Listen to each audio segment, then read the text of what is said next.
Hey, Josh, Yeah, how did that accident turn out? I saw just sort of the aftermath. They were taking one car was on the flatbed and one car was still on the street. Um, I heard they took 5 people by ambulance, but not not sure if that's accurate or not. Hopefully no one's seriously injured. Yeah, it brought a lot of attention. I think there were 5 helicopters. Yeah, that's what I heard. I saw 4. So hopefully it turns out okay. Yeah, you're right. I hope everything's fine.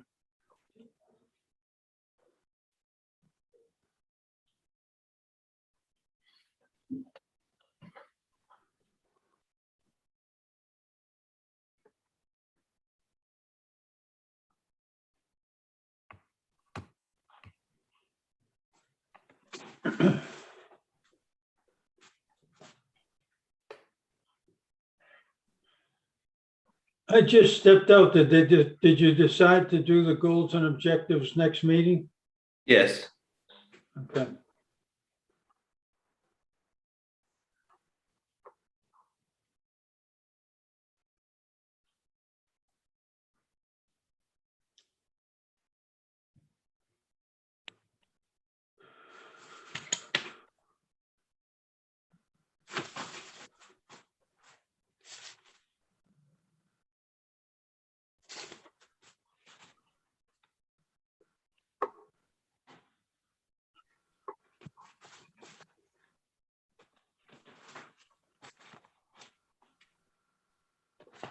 You get the baseball score?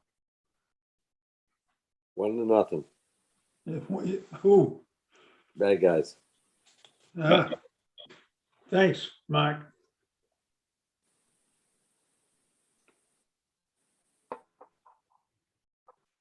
The cheaters.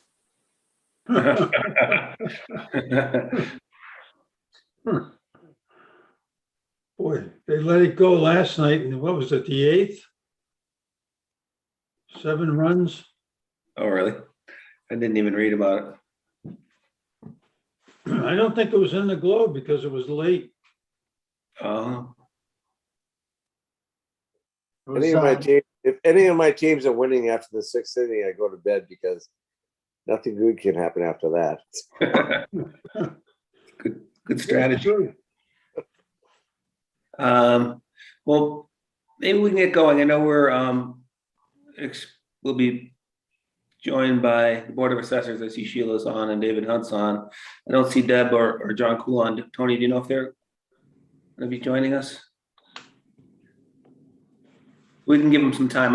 We could start with the opening comments and then come back to the COVID update if that works for everybody. So with that, it's 6:33 on Wednesday, October 20th, 2021, and the Board of Selectmen meeting is now in session.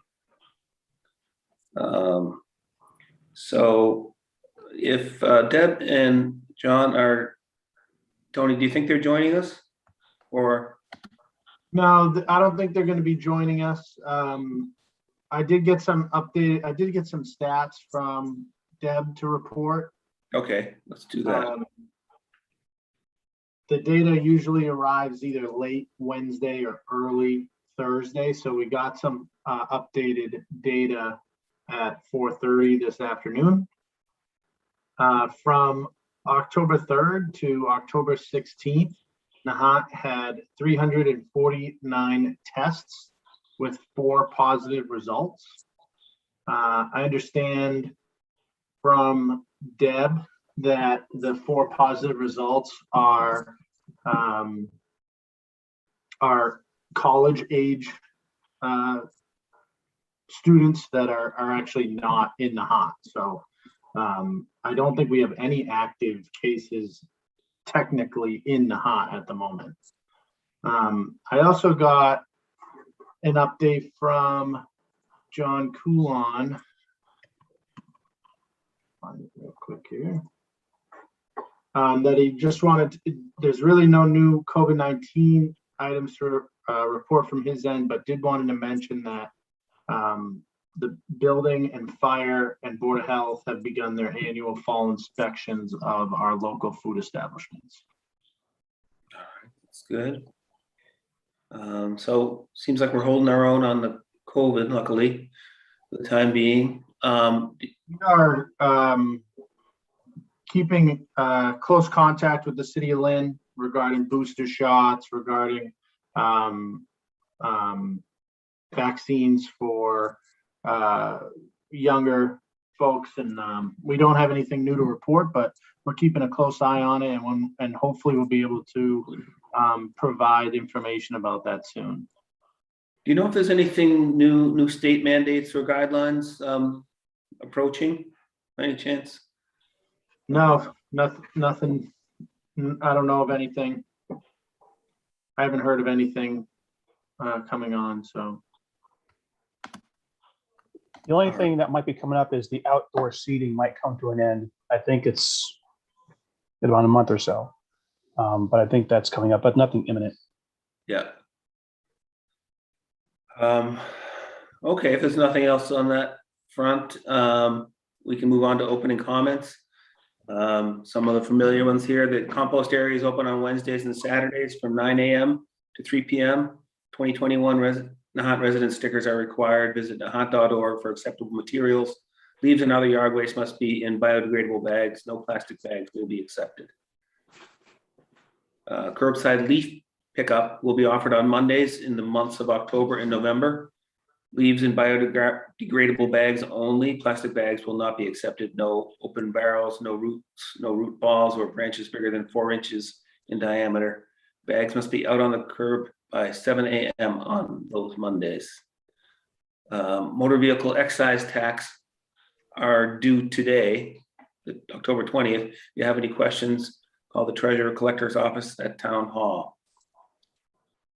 The last Saturday of the season, so the last one for this year, is for recycling for metal and white goods, TVs, and computers is Saturday, October 30th, 2021, from 8 a.m. to 12 p.m. noon behind the DPW garage. Fees may apply, checks only, no cash. Visit nahant.org for information and accepted materials. The Hoop and Nickel 5-mile road race is October 30th, 2021 at 2 p.m. They have added a kids 1-mile fun run walk, which will begin at 1:30. Sadly, I'm not able to participate in the kids fun run, but pre-registration is both Friday, Friday, October 29th, 2021, beginning at 6 p.m. at the American Legion. Or you can visit nahanthoopandnickelroadrace.com and register there. Both races will begin and end at the American Legion. Water and sewer bills are due November 8th, 2021. Call the Treasurer Collector's Office at the Town Hall with any questions. Jean or Mark, do you have any opening comments? I have none. Well, I'm all set, Mr. Chairman. Okay, I guess I'll just add, we had a little ribbon cutting ceremony this morning at the Spring Road basketball courts in recognition of the renovated courts opening, funded by CPC funds. In addition to that, Swim sponsored the planting of a number of trees down there, and the whole area looks great. Part of the tree planting was part of Nahant voting at the last town meeting to participate as a tree city. Yeah, I think that's a nationwide organization. So that was a happy event. One thing I wanted to bring up is having have a board of selectmen meeting to review all the actionable items voted on at the last town meeting. Just go through all those votes and see how we're doing, progressing on those actionable motions or actionable votes. Wondering what Jean and Mark you think maybe that might be a long meeting. Maybe we could make that a added meeting in addition to our regularly scheduled meetings. How does that sound? We could do that, or we could split them up Yeah, over 2 meetings. Whatever you feel, whatever you and Tony feel more comfortable with. all right. So maybe what we can do is just kind of review those votes and chime in with Tony on whether we want to do it all in one bite or split it up or whatever seems to make sense, and then Tony can. I think Mark's suggestion to split them up is probably the better way to go, so that it will give us quality time to talk about those individual articles. Yeah. Yep, that's a good point. So I guess we can start by reviewing and take it from there. Before we leave opening comments, I see Bob Fields is on the line. I don't know, Bob, you want to plug the Hoop and Nickel race? No, I appreciate that, Josh. Appreciate you going over it. I was trying to help you. But I'll definitely help you out onto the course to help you around it. You know, that offer is definitely open. But thanks for a few minutes. It's very exciting. We're less than 2 weeks before the return of the Hoop and Nickel Road Race. It's a week from this coming Saturday. So Saturday, the 30th at 2 p.m. We did add that kids fun run, adult fun walk. That's only 1 mile. That'll start at about 1:30. So we're really, and as a reminder, the race is dedicated to Francis Cullinan, and we're excited about that. And the proceeds go towards the welfare fund of the American Legion. So the runners sign up is looking really good. I see at least one other person on this call other than myself who'll be running in that race. Not that I'll be racing, and nobody has to race, just come on out, and you can either sign up to run, you could sign up to donate, and you could also sign up to volunteer. We could use some help, a little bit of help Friday night and then some help Saturday. But no matter what, come on down to the American Legion at 3:30 or 4 o'clock for the post-race party and celebration, where we'll be announcing the awards. So the community is invited to that. And then lastly, just a throw out reminder that Veterans Day is fast upon us, and we'll be having our Veterans Day service at Veterans Park on 11/11/11. So November 11th at 11 a.m. at Veterans Park. So we hope to see the community out then as well. So happy to answer any questions, but appreciate your support. Thank you. Thank you, Bob. Thanks, Bob. All right, new business. We have an event request. You have a motion on that?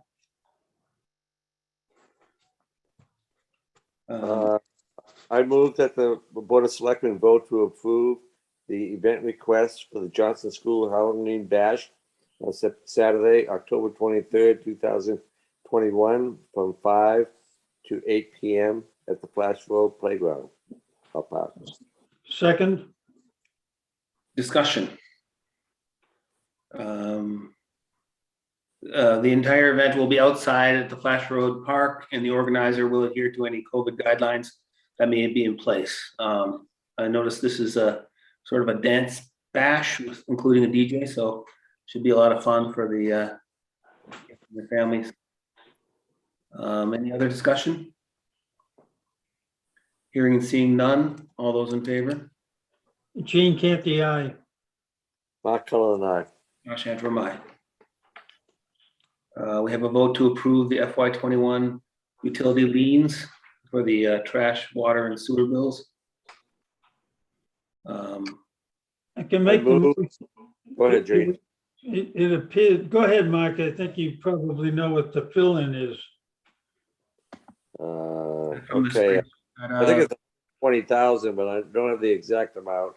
I move that the Board of Selectmen vote to approve committing to the Board of Assessors unpaid utility rubbish accounts in the amount of, Tony, can you help me here? I think it's 120. I'm looking for it myself. Was that the spreadsheet that Brendan just sent? Yes, yeah. Why don't we say to be determined, and then we'll discuss the amount. Or as presented in the, as presented by the treasurer collector, to be added to the annual tax as a municipal charges lien, to be subject to the provisions of the law relative to interest on taxes. Second, Discussion. So let's see. Well, while I dig for that number, Tony. total, I have a total amount of $120,673.63. So And moved. that's a combined water, sewer, and trash. So obviously there's different amounts owed by different people, and that's the total. And so the way this works is for people that didn't pay those bills, that amount gets added to their real estate tax bill, correct? Correct. All right. Just further discussion. That seems pretty high, Tony. Does Brendan have any idea why it's so high? I'm not sure how, I honestly, I'd have to look back to see how it compares to last year. But even last year with COVID, we saw somewhat of an increase in our typical amount. So it's possible that that played a role or had an impact in this. But I can't really confirm if that is high or low. I have to look back at last year's amount. Yeah, it seems a little high, but you might want to just give a quick discussion, Tony, on if people are struggling, to talk to you, to the treasurer collector, to try to work out a plan with the town. good idea. Yes, always. That's a pretty standard process for us. We always try to be as helpful as possible. And if sometimes it's similar households are always on the list. And maybe that's not because of a trouble situation, but just pay through the real estate taxes. Sometimes it's not because of trouble, but simply just a missed payment. So if you are on the list, please, and if you're having issues, please come to town hall and speak to us, and we'll be happy to help in any way possible. I wonder if there are other ways to encourage people to pay these bills on time, obviously, if they're able to. Like, I assume that currently we operate strictly through the mail with bills. I mean, I don't know if it's practical to send reminder emails or something like that. Maybe, I mean, we might not have emails for all these people too, but just thinking about it. We usually do send out reminders or late notices before it gets to a lien. So most of these folks have received multiple notifications from the town. Yeah. But if not all, I assume all of them have. Yeah.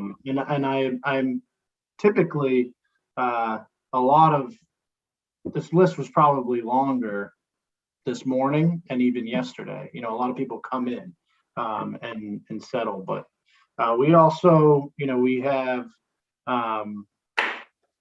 with the new website, we have pay your bills right online, right center on the website. So even if we aren't there, if you can't make the town hall, make it to the town hall, you can pay online. And we've tried to make that alternative method of payment as easy as possible.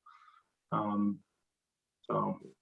so that's actually a good thing. Maybe we can, try to publicize that more. I had kind of forgotten that option existed, so that is a handy option that maybe we could publicize a little better. But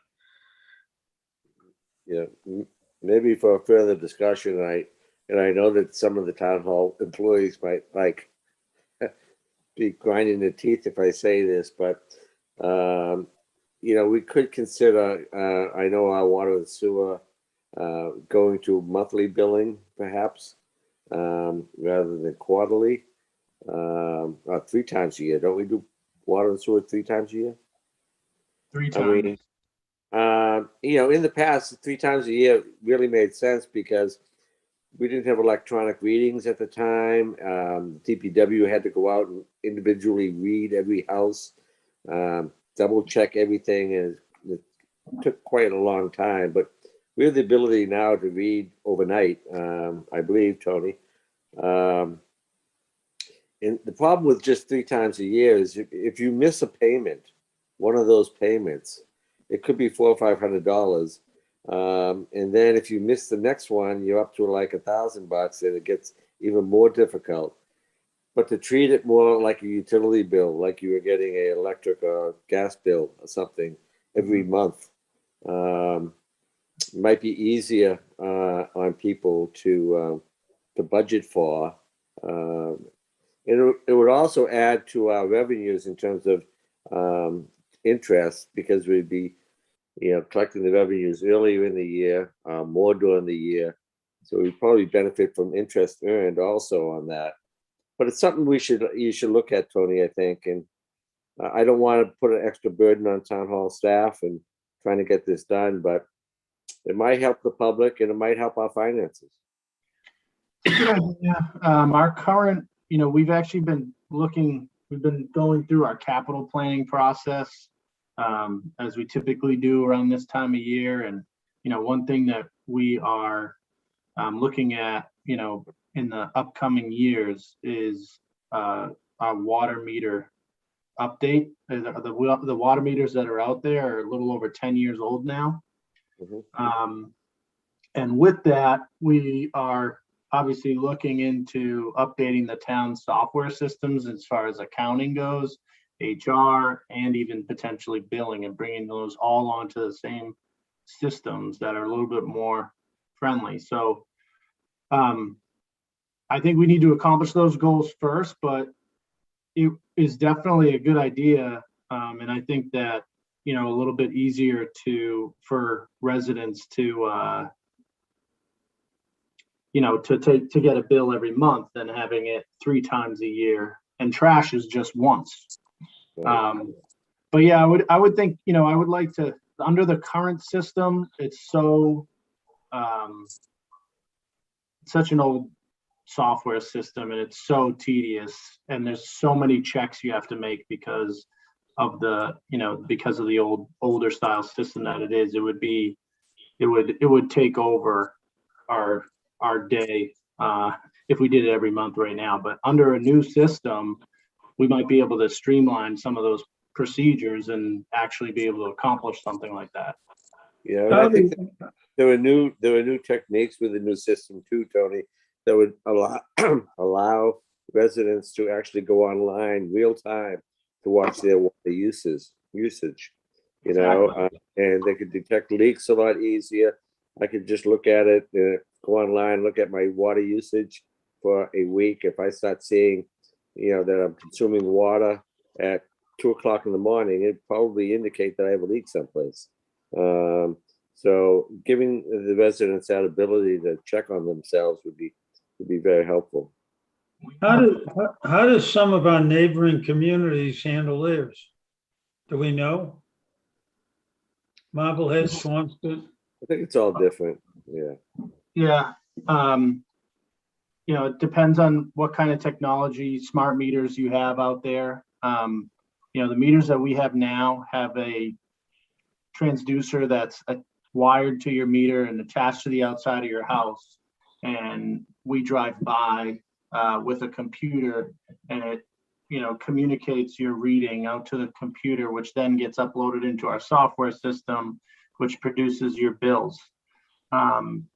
There's new technology out there that it's a live feed into the computer without having to drive around, and it's, as Mark said, it's live, it's day by day. So the other big benefit of that is, instead of having that transducer that's attached to your meter and screwed onto the outside of your house, the issue that we find a lot with that is when people have work done on their homes, that sometimes comes undone. So now we have to go back out and figure out which houses we didn't get a read from, reach out to that, resident, go into their basement, get a picture or get a reading, try to fix that problem. So, things like that make the procedure so much easier. But it's a big undertaking. It's a lot of money, and but it's something that we probably need to think about over the next couple of years, regardless. Whether it's 3 times a year or monthly, would our future software support auto pay? I mean, I know in my household, anything we can auto pay, we auto pay, rather than get a piece of mail and write the check and mail it, and it's kind of archaic.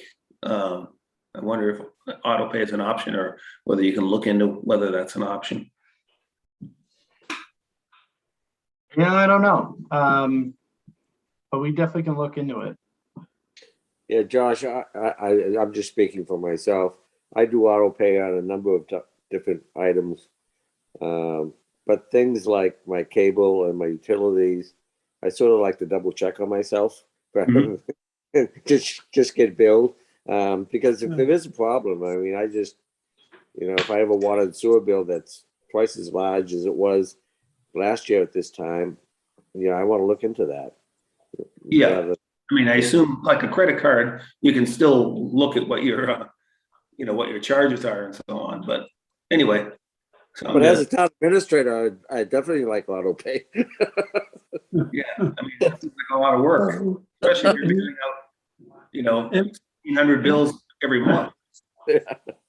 In a town with such a high percentage of elderly, that may be difficult too, the auto pay for them. Yeah, I mean, typically it's an option, right? You can do it the old way, or you can do auto pay, or anyway. Well, I don't think it would hurt to check some other communities to see where the success rate might be in doing this.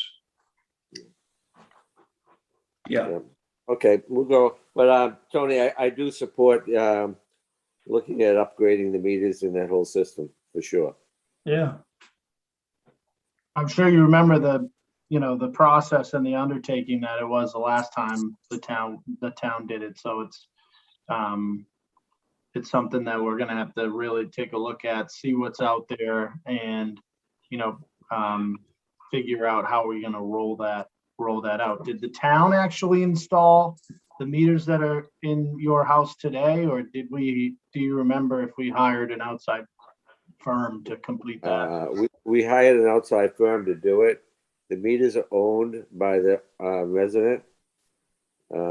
So if it breaks, they can replace it, but there's a charge to it. But I believe we hired an outside firm to do that. I mean, prior to that, if you can believe it, we used to have to go into every individual house and actually read the meter and write the numbers down. I used to walk. I used to be a walker. I hired you for one as a clone to do it. I used to be a walker. I used to walk and, go with the gun and, read the transducer on the side of every house. I think I've been through every yard in town. Sometimes, in the middle of winter too, with, a foot of snow on the ground. Yeah, we don't want to do that with the coyotes nowadays. Yeah. All right, enough of this. All right. Any more discussion? We're spiraling downward here. All right. So are the Red Sox. All right. Any more discussion? Hearing and seeing none. Roll call vote. Gene Canty, aye. Mark Cullen and I. Josh Antrim, aye.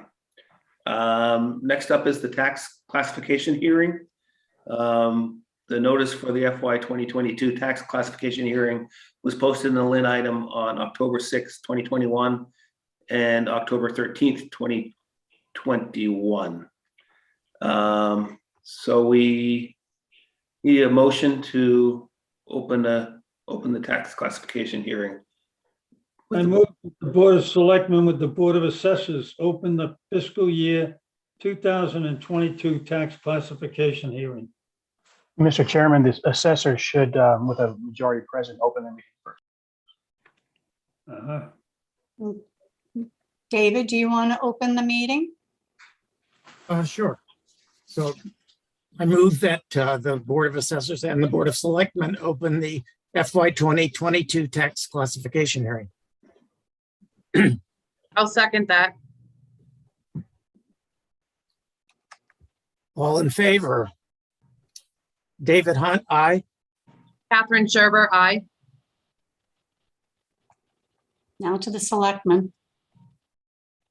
They're already open. They're good to go. Oh, they are, okay.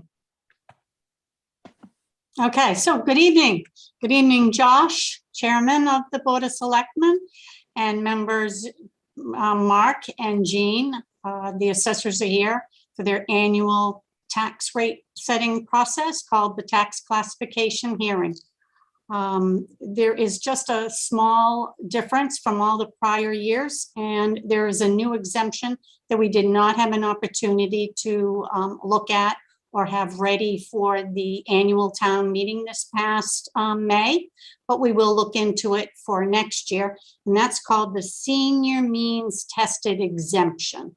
So that is part of your motion for tonight, along with setting a residential factor of 1 and then not adopting some of the other exemptions. So if you have any questions, the board and I are here to answer. Can you explain the senior means tested exemption in a little more detail? I'm not exactly sure. I've read the law. It has to be adopted at town meeting. There is certain language about percentages. I only have the bill. I do not have the a legal team where they summarize what the law is and how it may impact us. And there are some changes from year to year. So as I said, this will need a lot more investigation. Okay, I misread, I misinterpreted what you said. We're not adopting that. And we're not adopting it, no, And that requires a town meeting vote to adopt it. Okay, correct, I'm up to speed now. right. Does it also require a town meeting vote to discount the open space? No, nope, Can you explain that? we don't have any open space. So it's a classification. We don't have any open space classified. No land is classified as open space. If an individual had a large piece of property that exceeded the zoning requirement, could they dedicate a portion of that to open space and get an exemption? No, and that would be something more in like conservation restrictions, and that's kind of more the federal government. Now, open space is totally different. It is classification like residential, commercial, industrial, personal property. So what would an open space be in the town of Nahant? Is it privately owned? It would be like the golf course if the golf course was privately owned. The country club?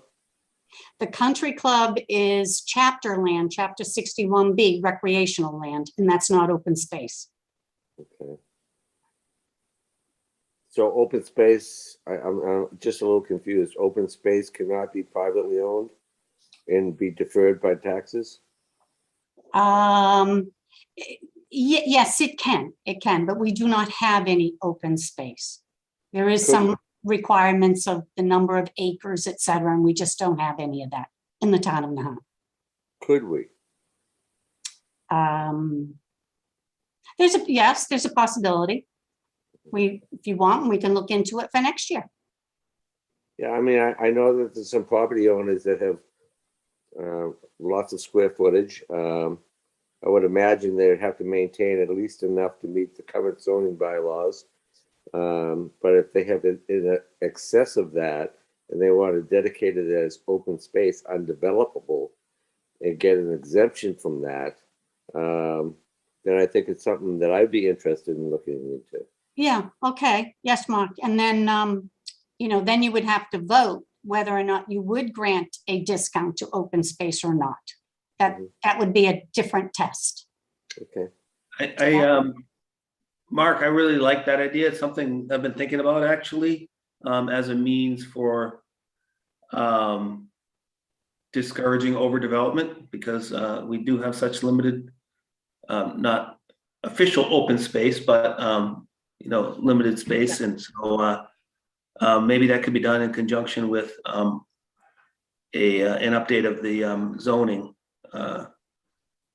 as well. Yeah, I mean, I think we're talking about private stuff, and I know that the board and Tony have been talking about housing and stuff and zoning. Right. And I think all of that could be tied into that. Yeah, I really like that idea.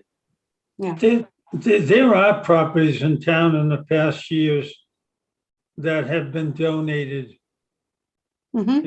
in order to reduce taxes. Is that not true? That is true, Jean. Yes. And there were a few things years ago with the Open Space Committee where the federal government had special incentives for people to, maintain conservation restrictions on their property. Right. And it affected their income tax return. But this would be different than But conservation. that's different, right?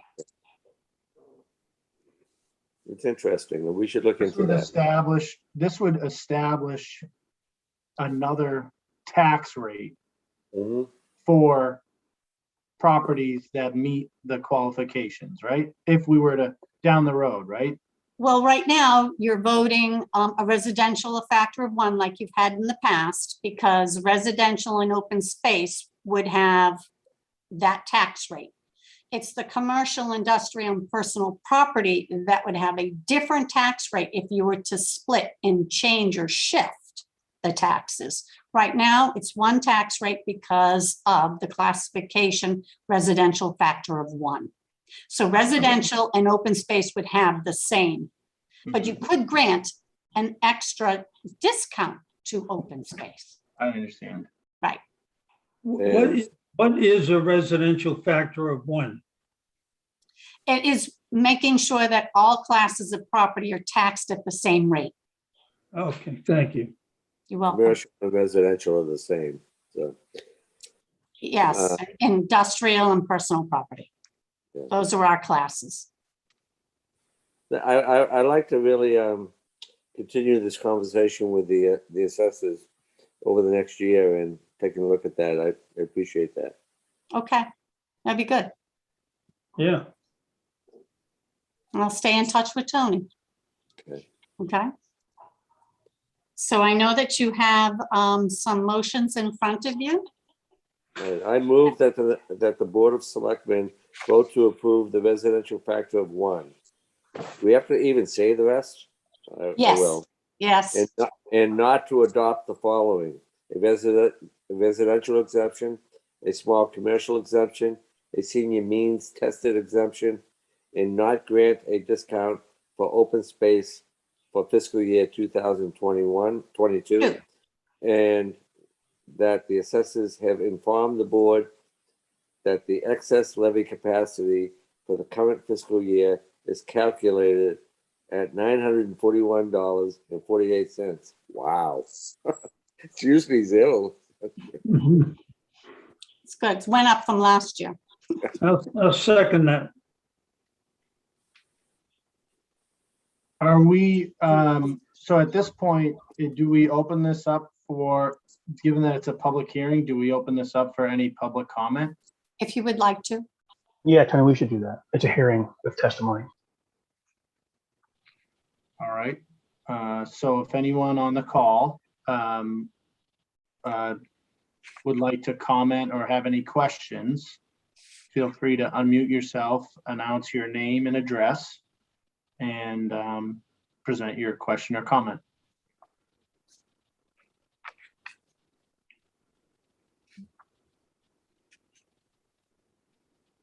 Nothing in the chat either, right? There is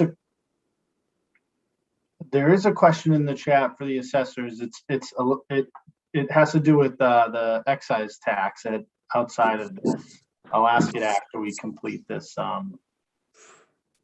this motion.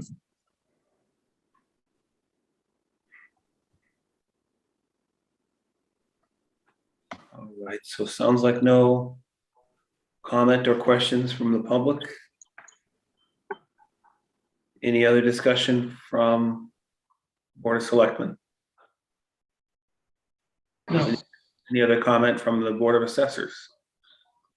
I have one, and that is that the form, I hope you were able to get a copy of the LA, the tax classification allocation form. It's called the LA5, and you'll have to go into the gateway system and officially sign in with your password, et cetera, and date it. The assessors have to do that, and the Board of Selectmen and the town clerk. And you can do that tonight, tomorrow. We can walk each one of you through that. Right. Sheila, you can walk the assessors through it, and I'll walk the Board of Selectmen through it. Thank you, Tony. Sounds good. Roll call vote then. Gene Canty, aye. Mark Cullen and I. Josh Antrim. Thank you, the assessors. Appreciate your work. Thank you, and we'll stick to that open space for you all. Yeah, that sounds Okay. interesting. Do you need a Thank you. roll call vote? Do you need a roll call vote of the assessors as well? I Or don't no, think it's the so. Board of Selectmen vote. Yeah. So before you jump off, the question in the comment, I think it was from earlier, was, is the motor vehicle excise tax due October 20th? Correct, or is it the boat excise tax that's due October 20th? I'm not sure, but there was a commitment back a month ago for motor vehicle excise, the fourth commitment, which is probably due about now. The boat excise, I think, was due last August or September. So it's not boat excise. It's most likely motor vehicle. Motor vehicle, Right, okay. and we have many commitments throughout the year, so this is the most recent commitment. Okay, And there's one that I'll be committing probably in mid-November for the last one for this year. okay. Okay, We have, we need to close the joint meeting. Okay, I'll do that. I move that the Nahant Board of Selectmen and Board of Assessors close the FY22 tax classification hearing. Seconded. Any discussion? Hearing and seeing none, roll call vote. Gene Canty, aye. Mark Cullen and I. Josh Antrim. Ongoing business. Mr. Chairman, the assessor should close their meeting now and then, unless they want to keep it open for some reason. David, Okay. I was just going to vote on that, but sure. I move that the Board of Assessors close the FY 2022 tax classification hearing. I'll second that. David Hunt, aye. Catherine Sherber, aye. thank you. Hey, Thank David, you. Thank you. David, Thank you very much. before you leave, David, is the choir still singing? Yeah, we have a concert in 2 weeks, November 14th. We're actually check. singing again. We didn't sing in person last year. So I will Okay. send out news to everyone on that. Thank you. I Yeah. look forward to going. Yeah, thank you. Thank you. Thank you. Bye-bye. Okay, RNAV study. What, Dan or Tony, do you have an update for us on that? Dan, myself, Bob D'Amico, our representative on the CAC, had a brief meeting on Tuesday. We are going to meet again tomorrow afternoon. I've been in contact with the Swampscott Town Administrator, Congressman Moulton's office, Representative Capano's office, Senator Creighton's office, and I actually have a call coming up with the Representative Janino from Revere. I've also spoken with the Better Beaches Commission. So what we're trying to do here is take somewhat of a regional approach to expressing our concerns or comments on the proposals, and hopefully arrange for a in-person meeting with members of the CAC and MIT to really talk about, what they're proposing and what alternatives are on the page or are available to us, and then potentially push for a study that would real-time study calculate the environmental carbon emission, noise, all different type of impacts, create a baseline, and then study the proposed flight paths for a significant period of time and compare that data to really help inform us of what alternatives we might want to consider or push for CAC and Massport to consider. So we are, we're continuing to work on it. Dan and I speak, and Bob and I speak probably multiple times a week, and we will present additional updates at the next Board of Selectmen meeting. I think that idea of working with the surrounding communities is a really good one to add to our leverage. I know when we listened to the presentation a few weeks ago, it was very much focused on the number of people that are positively or negatively affected by the proposed change. So coming in as a group with the other affected communities around us, I think would is a really good idea. And Tony, we should point out that the CAC has not scheduled their next meeting, which is going to be a big one, but it's not been scheduled yet, probably somewhere in mid-November.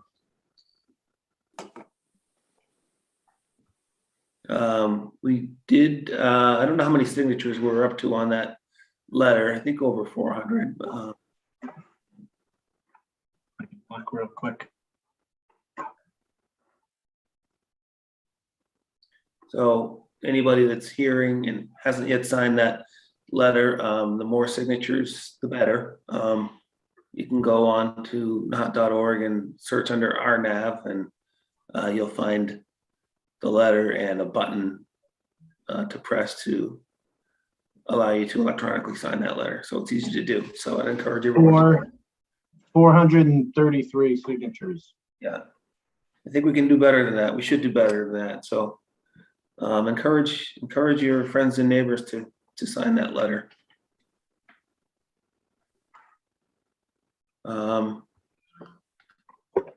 Anything else on RNAV? No. Okay. Next on the agenda is preserving East Point. There's not a lot new there, but I will add some detail to last meeting. I mentioned that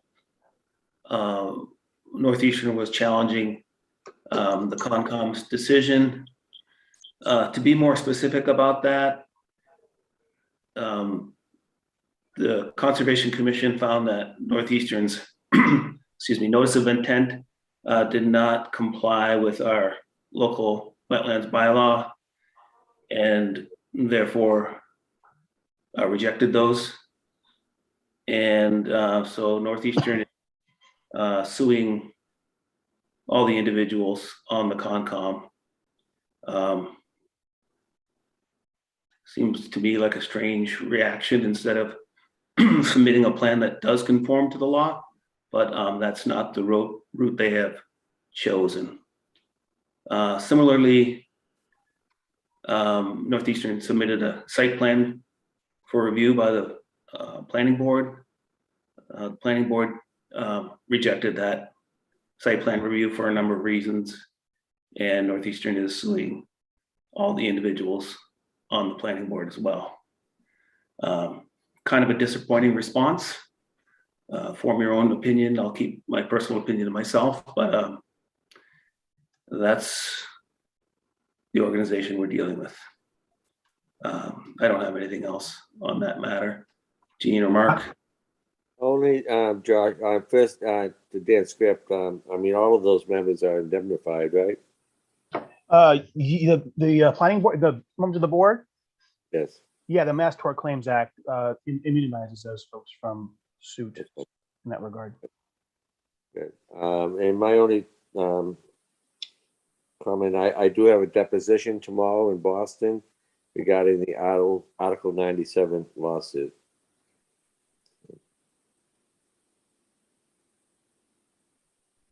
And I also signed a response to those inquiries on behalf of the Board of Selectmen and submitted that yesterday, I guess it was. Similar questions to the ones that you're being deposed for, Mark. Yeah. Only comment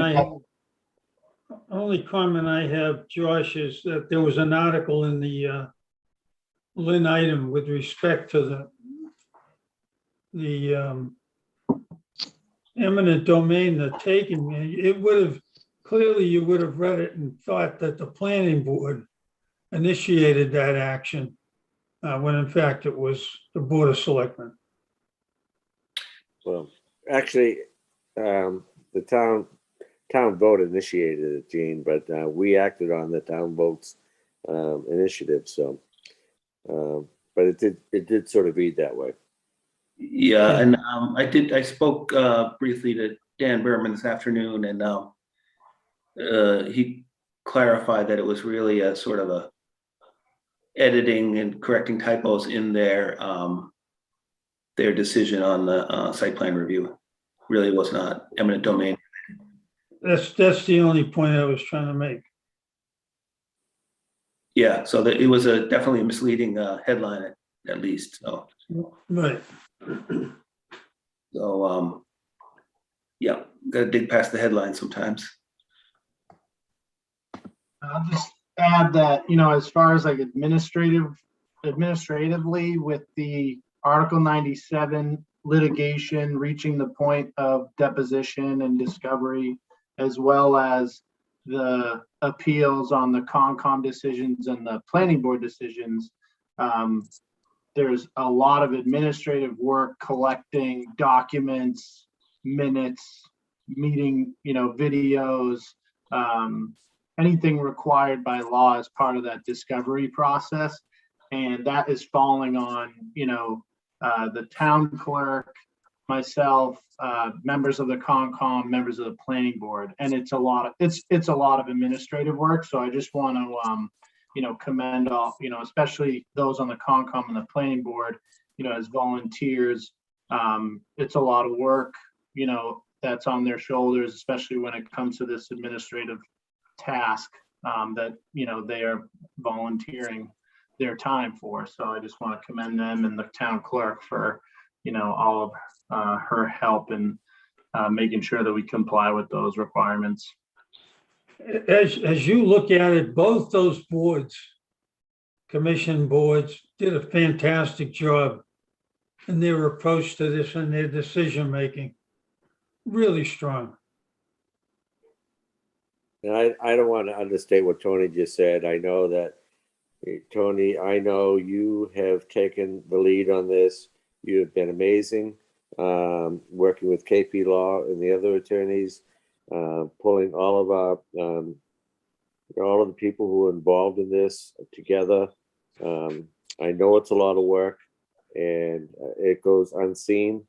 And I, for one, is much appreciative of the work that you do. Thank you so much. Yeah, definitely. I appreciate it. It's part of the job for me, for the volunteers. I commend them even more because they have their day job and they're volunteering for the betterment of the town, and there's just as much work on their plates. So I appreciate that. I pass that on to a lot of them. Well, perhaps Northeastern is beginning to realize they're not going to wear us down.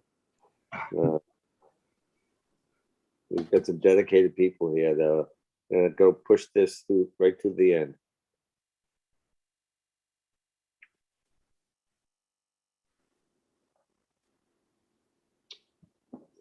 Anything else on preserving East Point? Town administrator's report is next on the agenda.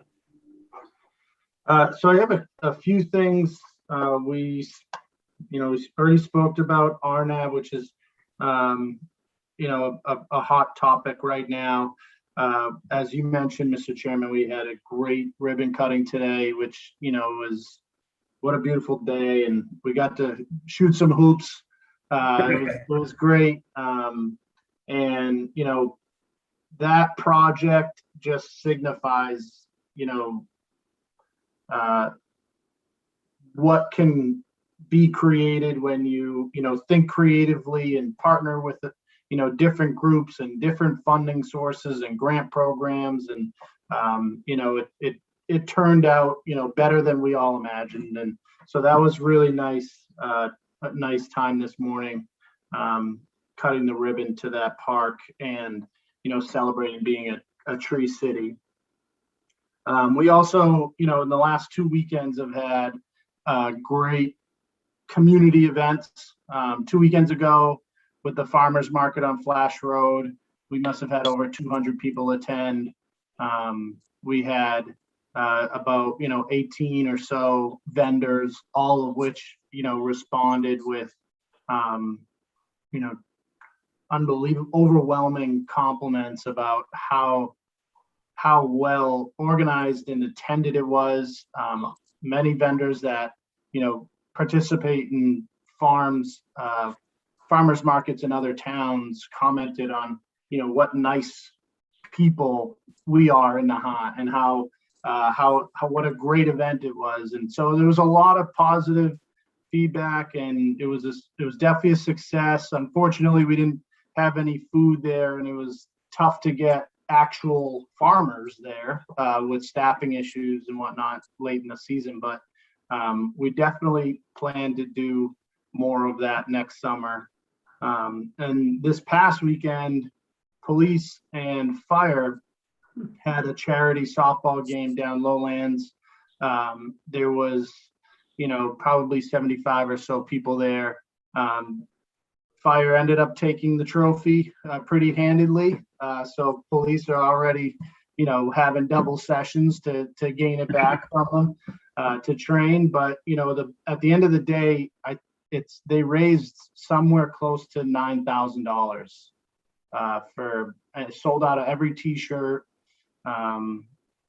sold out of all the raffle tickets, and all that money's going to charity towards breast cancer awareness. So I really commend our fire department, police department, Chief Furlong and Chief Antrim for putting that together. It was a lot of work on their behalf, and it was an extreme success. So want to commend them for that. I heard, Tony, that the police department are trying to get you as a free agent. I can't, I couldn't. I couldn't pick a side. If I got pulled into the game, I would have to play for both sides. So yeah, I was a spectator. It was. I also wanted to talk a little bit about human resources. We got a community compact grant 2.5 years ago from the state. It was about $70,000 to have joint human resource services for the town of Nahant and Swampscott. We started making a lot of progress on MOU with the town of Swampscott. We began having trainings under their previous human resources director. And then COVID hit. They had changeover in their HR department, plus other department heads. We had changeover in our department head positions. And now that we're kind of getting on the other side of now refilling those positions, I've met with the town administrator over there to,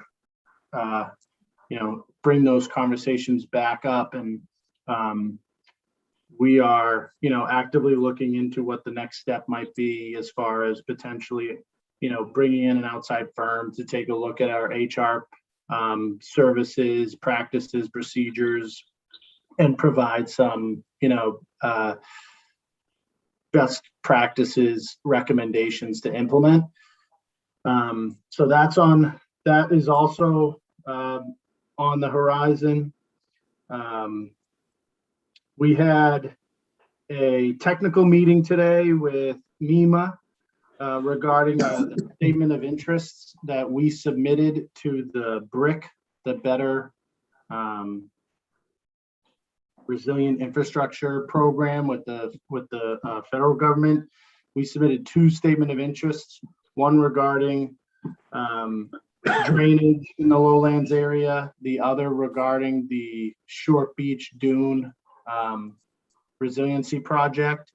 So today was a technical conversation, pre-application conversation to discuss what our plans are and kind of work out some of the details on how to, make our application as competitive as possible. And we're going to follow up that with another meeting after we make some changes, but we were happy to have that conversation with MEMA, and we're pushing hard to hopefully be successful in that grant program.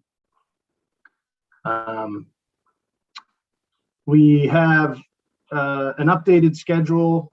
Since our last special town meeting, we have almost finalized contract negotiations with GEOSO for the force main. The updated contract schedule that we're required to provide to DEP calls for the bypass line to begin being installed in early November and hopefully be activated in early December. So it's we are only a couple weeks away from seeing mobilization and actual construction on the ground. So that's really good. Really good progress there. And we are meeting, Dan Coughlin, myself, and Zach are meeting tomorrow to work on a updated II schedule to present to DEP by December as part of our administrative consent order as well.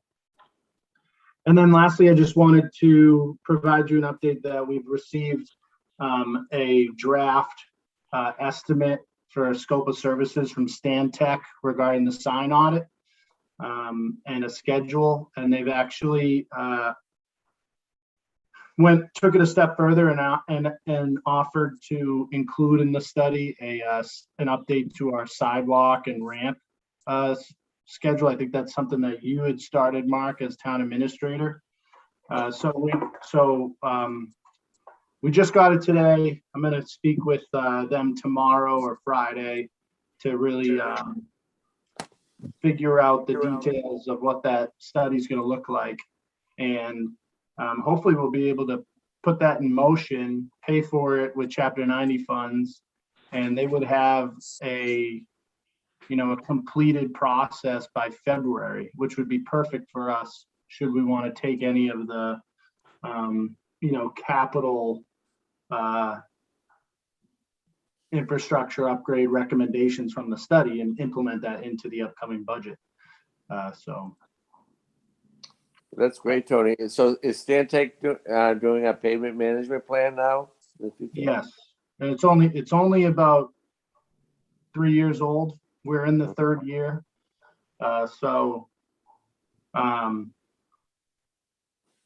what this will do, this will be sign and sidewalks, and then a couple years after we'll have them update the paving plan too, which is going to see some changes because of how much pressure we're getting from DEP to work on our II work, and because of all the gas work that National Grid wants to do. So part of this discussion tomorrow is looking at the sewer infrastructure work that's needed in town, the paving plan, the gas work that's needed in town, any water work, basically any underground, understreet, construction, and trying to create the most, the best method possible of how to attack that in a good schedule.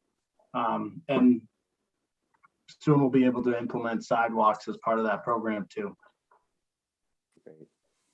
That's good. I think, a lot of people might not know about the paving plan and, how many moving parts there are involved, and that it's not just a random choice of what streets get paved when. It's kind of a complicated process that looks at a lot of different factors. So, and it's projected out several years. So it's a good program. And I just wanted to build a little bit on some of the things you said, Tony.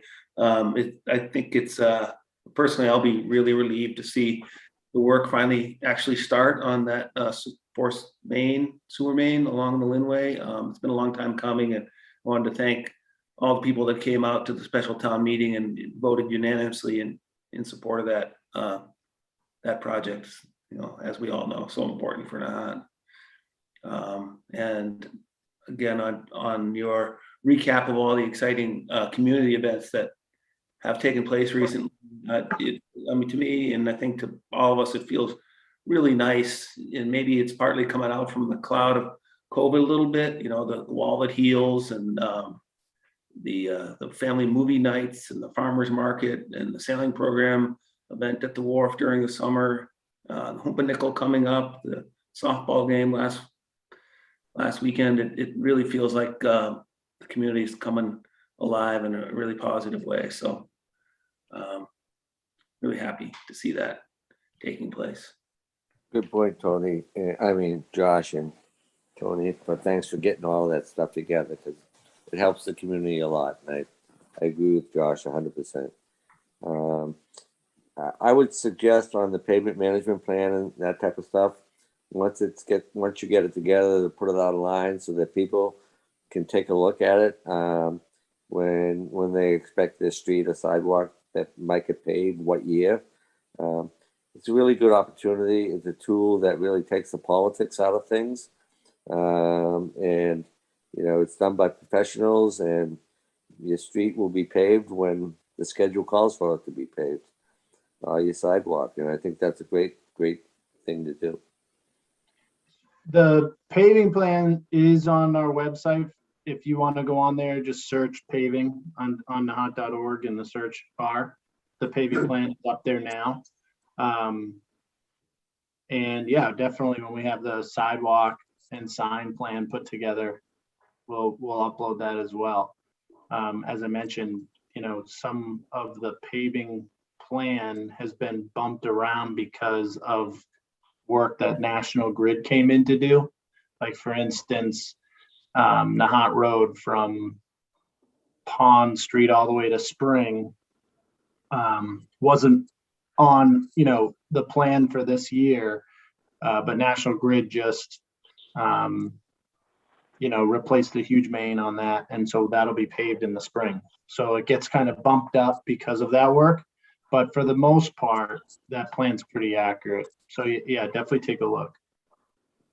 I also forgot to mention something, and should have included in your opening statements, that Calantha Sears' birthday, 100th birthday, was October 17th, and the Historical Society had a nice little event for her out on Valley Road. And so from all of us, happy birthday to Calantha. Yes. Yes, yes. So that's all I have for my report. All right. Thanks, Tony. One thing I wanted to mention quickly was over the last 2 Board of Selectmen meetings, we've been going through Tony's goals, which are for 2021, which are lumped into 4 categories. We've been through 2 categories.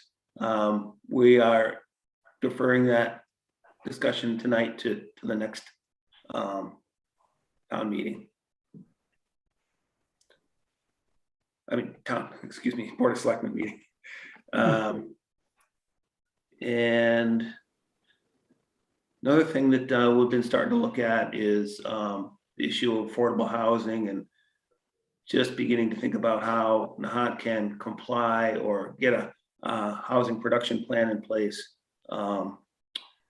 to limit our risk to unwanted 40B development, because that if you don't meet some certain requirements, development is possible that does not conform to Nahant's zoning bylaws, and I don't think anybody wants to see that.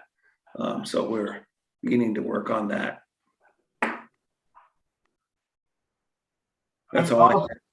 I'm sorry, I have one more thing that I forgot to mention.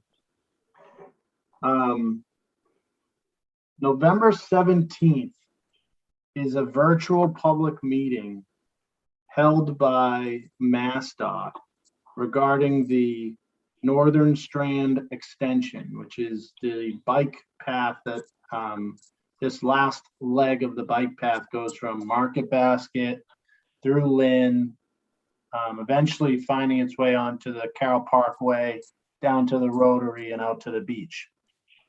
It will have the design and the changes that it proposes to the Linway will have an impact on Nahant residents traveling from Boston northbound to Nahant. And it conflicts with our Board of Selectmen meeting that night. So we may want to think about moving our meeting to another night that week for anybody that might want to be interested in taking part in that public hearing.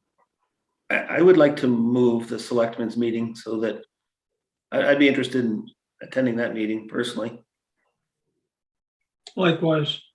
So we have one more meeting in between, and we will publicize the information about that public hearing, and we can work out the details about how we'll move our Board of Selectmen meeting around it in the meantime.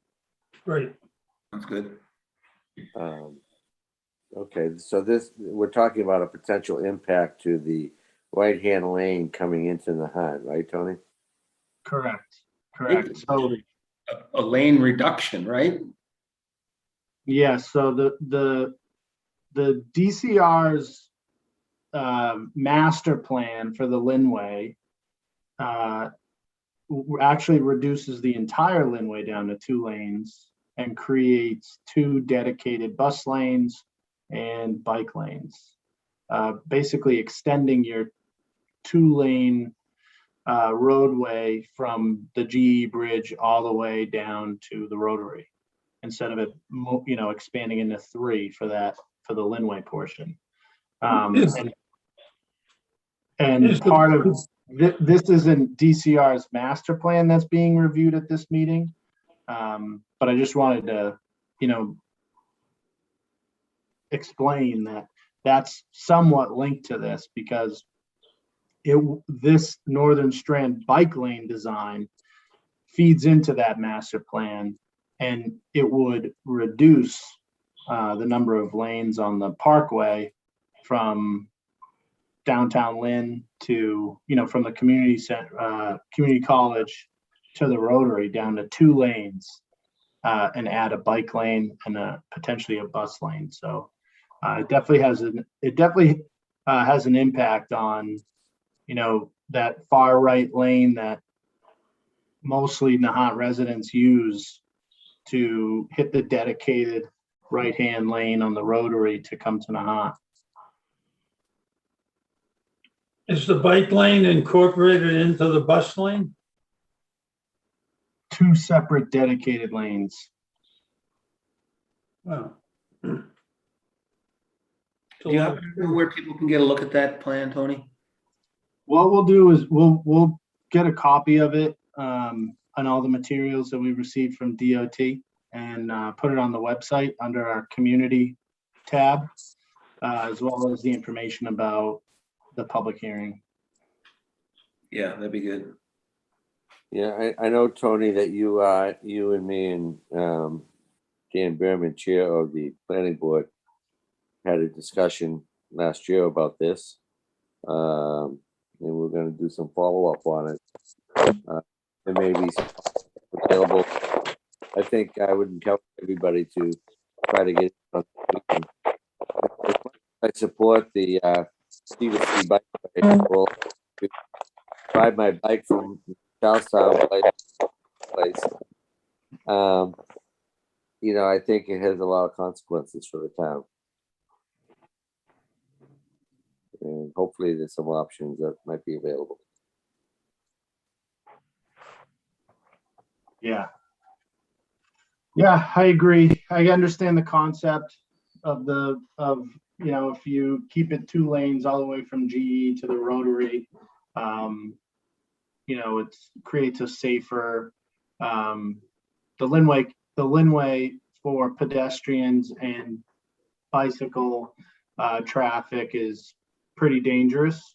And I can understand, incorporating one requires slowing down the traffic and needing to make it more safe. However, that definitely will have an impact on, folks from Nahant traveling up the Linway to get to Nahant and get that dedicated right-hand lane on the rotary. So Correct me if I'm wrong though, Tony, they're two separate things, right? Because the C2C bikeway, the one that runs from Everett to Lynn Beach, that's coming down Market Street and then on to the Linway, right? yes, That's separate from the lane reduction from the GE Bridge down, but they're sort of playing together. correct. Yeah, they're two separate items that will ultimately have the same result. But this meeting that's happening on the 17th is regarding the Northern Strand extension of that bike path that you talked about that comes from Market Street. Yeah, okay. Got it.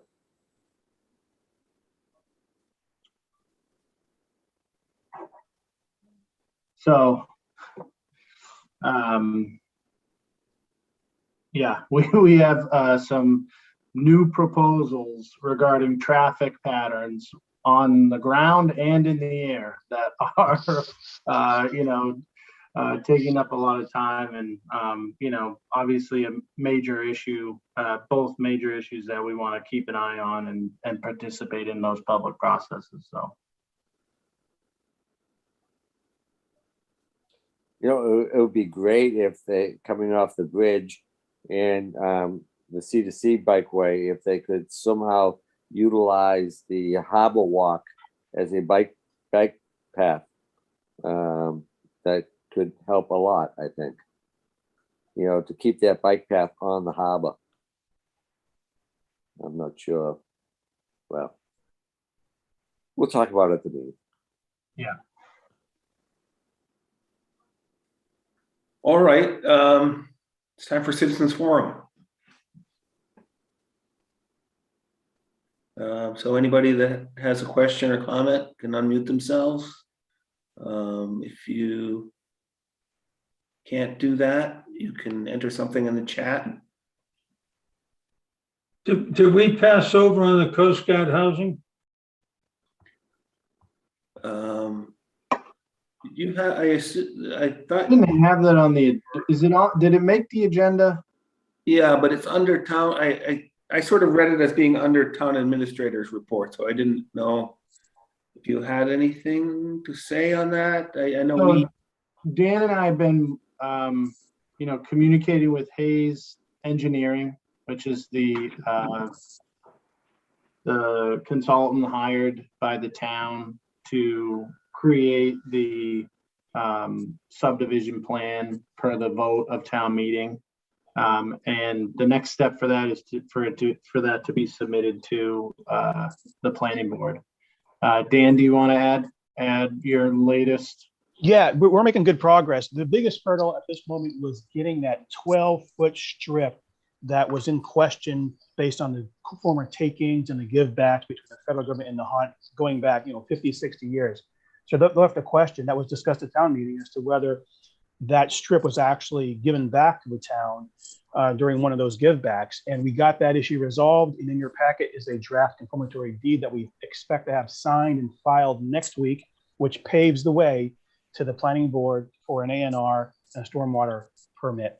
So we're making good progress moving forward and looking forward to eventually getting on RFP, getting the issue to the town-owned land study committee, and the letters to the residents are already out. So everyone's on due notice that this is coming probably within about 11 months now. So we're doing well. We're going down the path, kicking the can down the road, as they say.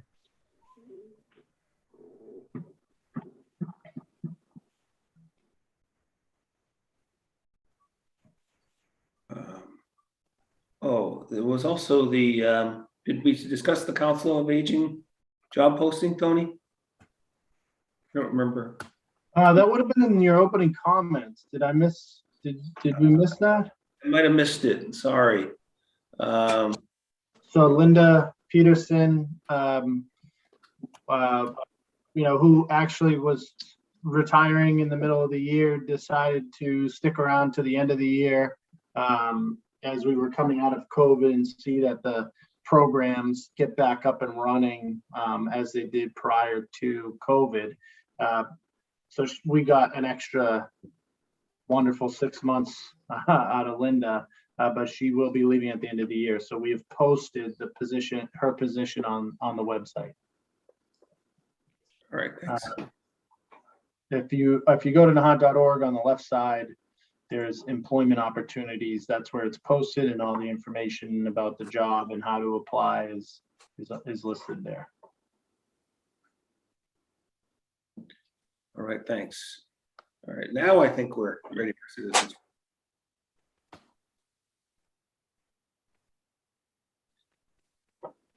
So, you have anything to add, comment, or question? You're gonna unmute yourself or put something in the chat.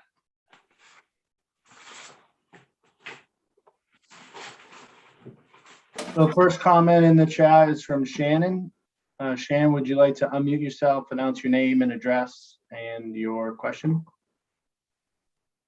Yeah, sure. Shannon Bianchi, 14 Harborview Road in Nahant, Mass. The question was just concerning the master plan for the Linway. Are there going to be bike lanes on either side, like the northbound and southbound side of the Linway? Or do we know that? Like, is it just the side that's coming to Nahant, or is it the other side as well? So in June, I'm pulling it up on my computer right here. I will copy the link and send it to you in the chat. And it's Awesome. something that I'll add to our website as well. But back in June, the DCR released their DCR Parkways master plan, or in August, they updated it in June. It was originally drafted for August of 2020. And so you could probably find a lot of information in there, Shannon, about, the specific vision or plans or goals for the Linway. Right. So I don't know specifically if they're going to have two bike lanes on either side, on both travel sides of the Linway, what that plan is. But if you look through there, I'm scrolling through it as I speak, but you should be able to find it on there. And I'll put this on our website as well. Thanks. I'm downloading it now. It's a little bit large, but I'm getting it. Why do I don't see it in the chat yet? I wonder. Did you see I it? sent it direct to. Oh, okay. Send it to everyone. Yeah, it must be a large file size. Thank you for that. I appreciate it. You're welcome. Next in the chat is Cora.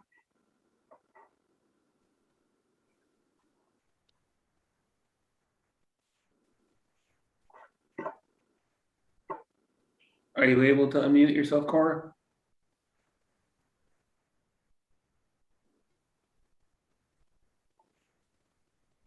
If not, maybe just add your address and Tony can read your name and address and your question.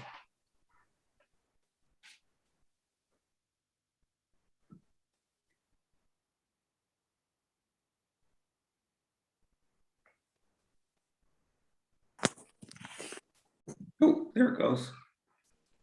All right, you're live, Cora. All right. Yes, thank you. I just want to say Flash Road and the recycling center looks fabulous, looks great. I just want to know if there's any update on the Flash Road courts. It looks like they've done a lot in the past 2 weeks. Is there an update on that? And was there any more thought put into maybe an overhang to prolong the season for the courts? Let me see if I have an updated schedule in my email. They are making a ton of progress. The original goal of this project was to be done by the end of October. They did have some delay due to getting materials. So I wouldn't be surprised if it extends a little bit into November. But they are making a ton of progress the last 2 weeks. So without actually having an updated schedule, I would say by the end of October, early November, they should be complete. That job should be completed. I don't think there's any budget or plan for a roof of any kind, right?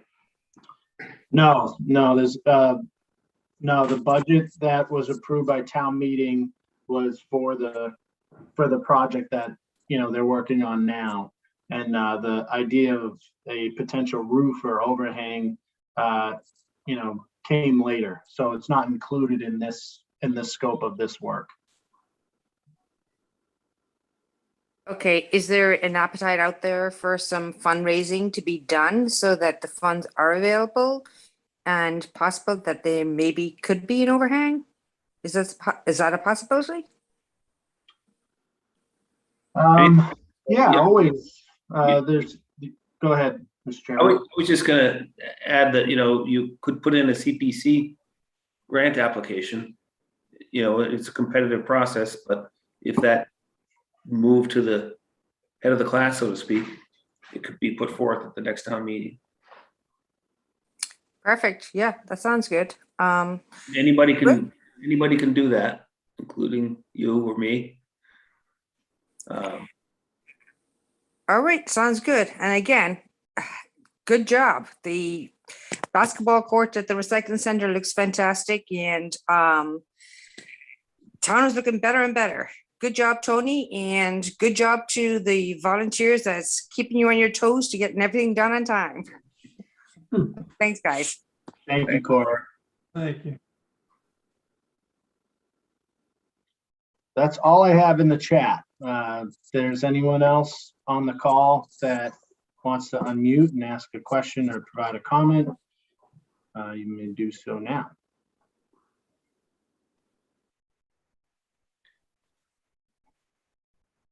All right, well, if we don't have anything else, I'll entertain a motion to adjourn. Move. Second, Roll call vote. Gene Canty, aye. Mark Cullen, aye. Josh Antrim, aye. Thank you, everybody.